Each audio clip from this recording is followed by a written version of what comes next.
नमस्कार मंडळी, आज आपण एका वेगळ्या फ्लेवरमध्ये रबडी बनवत आहोत. त्यासाठी इथे मी 250 ml दूध घेतलंय.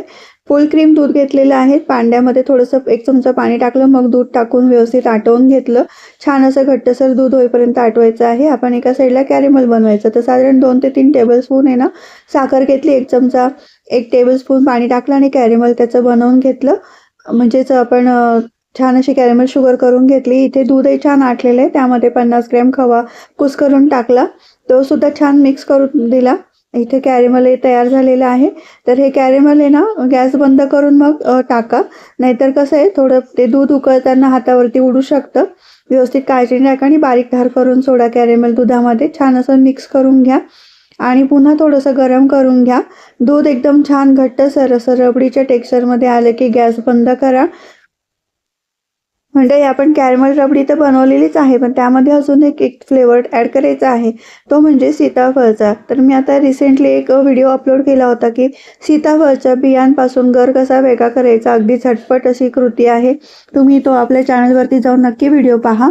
आणि आता मी इथे काय केलं, एका कढईमध्ये तो आपण सीताफळचा गर वेगळा काढून घेतला होता ना, एक छोटी वाटी भरून होता, तो थोडासा घट्ट करून घ्यायचा गरम करून. त्यामध्ये 1 ते 2 चमचे साखर टाकायची. पुन्हा छान असं घट्ट करून घ्यायचा हा गर, कारण की याच्यामध्ये ना थोडंसं सिट्रस म्हणजे थोडीशी आंबट चव असते. तुम्ही हा डायरेक्टली जर गर दुधामध्ये टाकलं ना तर दूध फाटायची शक्यता असते. म्हणून थोडंसं असं हलकासा गरम करून घेतला ना गर की तो जास्त वेळ टिकते. ही बासुंदी म्हणा किंवा रबडी म्हणा, तुम्ही ही जास्त वेळ दुधाचा प्रकार टिकून राहतो आपण सीताफळचा पल्प ॲड केल्यानंतर. आता आपण आता सीताफळचा गर आहे ना घट्ट केलेला आहे. त्याच्यामध्येच आपण जी रबडी बनवलेली ती टाकायची. 2 मिनिटासाठी उकळून घ्यायचं आणि छान असं फ्रीजमध्ये थंड होण्यासाठी ठेवायचं. वरून तुम्ही ड्रायफ्रुट्स, वेलची पावडर टाकू शकतात आणि छान असं सर्व करायची थंडगार अशी सीताफळची रबडी, आणि ती पण कॅरेमल कलरमध्ये आणि स्वादामध्ये. तर तुम्ही ही रेसिपी नक्की ट्राय करून पहा, नक्कीच आवडेल तुम्हाला. तर भेटूयात आपण अशाच वेगवेगळ्या रेसिपींसोबत. सध्या नवरात्री सुरू आहे, तर उपवासाच्या वेगवेगळ्या रेसिपीज अपलोड होत आहेत आपल्या चॅनलवरती.